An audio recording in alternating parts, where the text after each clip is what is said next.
Okay, how's it going, everybody? So today we're going to read some more Karl Marx, and this is another article he wrote, to the press across Europe and America about the Civil War, the American Civil War, the United States Civil War. So let's go ahead and get into this. This is let's see. This was written in 1862.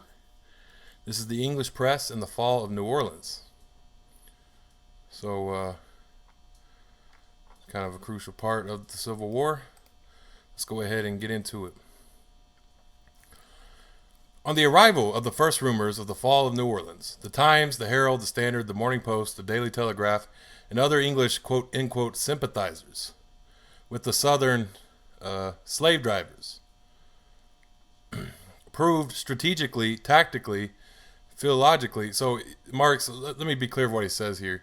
He uses the quotation marks around this that the English press was using and calling them, the Southern. So it has a word in here that's obviously in the a slur, a racist slur, and but I mean that's what the English capitalist press was using, and he puts quotation marks around it, So I said slave drivers, as I was reading it because that's what they were. But he puts quotation marks around this word here, and because he does this in his other writings where he refers to the words that I guess what they call, I guess what was being used for the name, throughout throughout the British press. So let me be clear about that word there. I just said slave drivers because I was trying to make it make sense, and but that's the word he actually used, was the word that was being used in the British press at the time. Proved strategically, tactically, philologically, exegetically, politically, morally, and fortificationally that the rumor was one of the canards, which Reuter, Havas, Wolfe, and their understrappers so often let fly. The natural means of defense of New Orleans, it was said, had been augmented not only by newly constructed forts, but by submarine infernal machines of every sort and ironclad gunboats. Then there was the Spartan character of the citizens of New Orleans and their deadly hatred of Lincoln's mercenaries. Finally, was it not at New Orleans that England suffered the defeat that brought her second war against the United States, 1812 to 1814, to an ignominious end? Consequently, there was no reason to doubt that New Orleans would immortalize itself as a Saragossa or a Moscow of the South. Besides, it harbored 15,000 bales of cotton, with which it could so easily have kindled an inextinguishable fire to destroy itself, quite apart from the fact that in 1814 the duly damped cotton bales proved more indestructible by cannon fire than the earthworks of Sevastopol. It was therefore as clear as daylight that the fall of New Orleans was a case of the familiar Yankee bragging. When the first rumors were confirmed 2 days later by steamers arriving from New York, the bulk of the English pro-slavery press persisted in its skepticism. The Evening Standard, especially, was so positive in its unbelief that in the same number it published a first leader which proved the Crescent City's impregnability in black and white. Whilst its latest news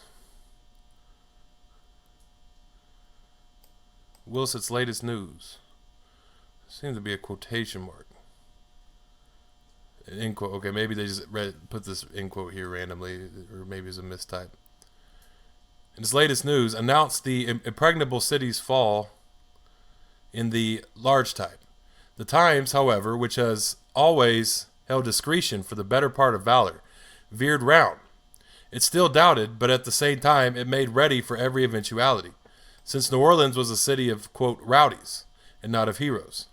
On this occasion, the Times was right. New Orleans is a settlement of the dregs of the French Bohème, in the true sense of the word, a French convict colony, and never with the changes of time, has its bellied its origin. Only the Times came post festum to this pretty widespread realization.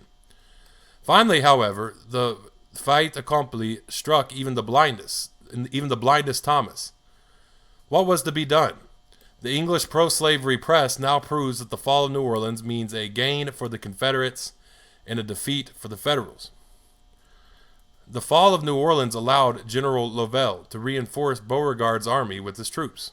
Beauregard was all the more in need of reinforcements, since 160,000 men, surely an exaggeration, were said to have been concentrated on this front by Halleck, and, on the other hand, General Mitchell had cut Beauregard's communications with the east by breaking the railway connection between Memphis and Chattanooga.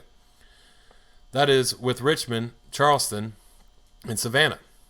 After his communications had been cut, which we indicated as a necessary strategical move long before the Battle of Corinth, Beauregard had no longer any railway connections from Corinth, save those with Mobile and New Orleans.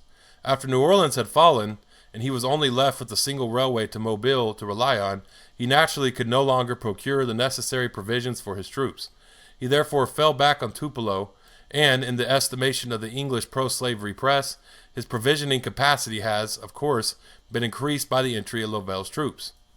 On the other hand, the same oracles remark, the yellow fever will take a heavy toll of the Federals in New Orleans, and finally, if the city itself is no Moscow, is not its mayor a Brutus.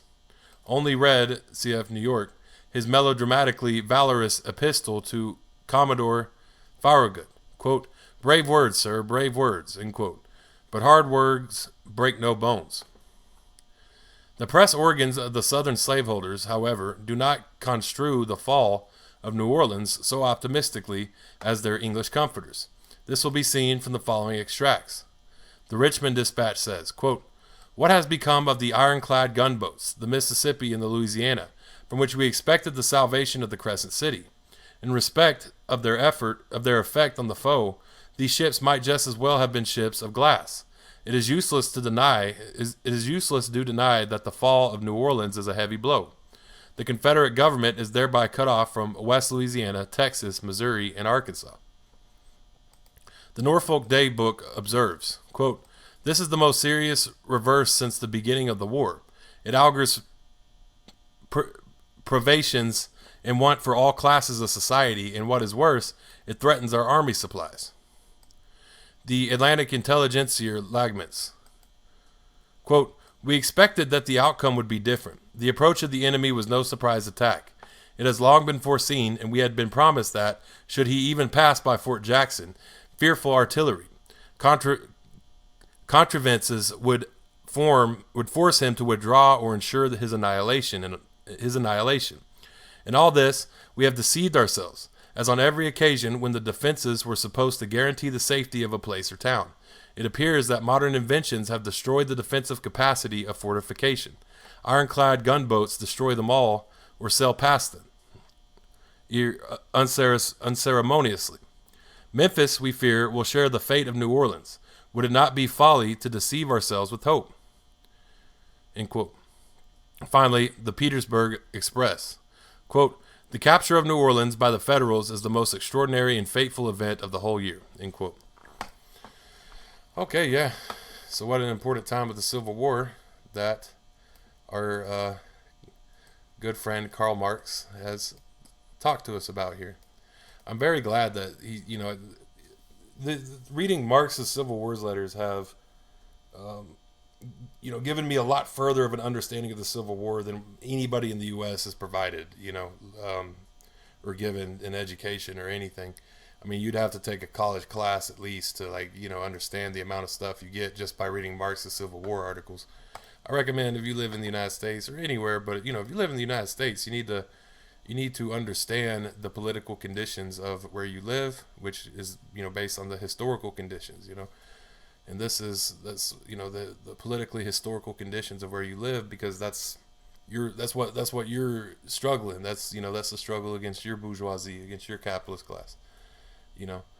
It's important to understand. We don't have a lot of war examination in North America in general. Especially within the past 100 years or so. But I mean, this is what you have here. You know, this is a study of the war of where you live, because you know, I mean, geography and all kinds of stuff comes into a huge play of it. So certainly, I recommend reading these, and or at least checking them out here on Marxist, because I'm intending on reading all of them. So well, yeah. Well, thank y'all for tuning in. You know, Facebook, Twitter, YouTube, TikTok, Tumblr, Medium. All of these are Marxist. Hit me up there. Y'all have a great day, and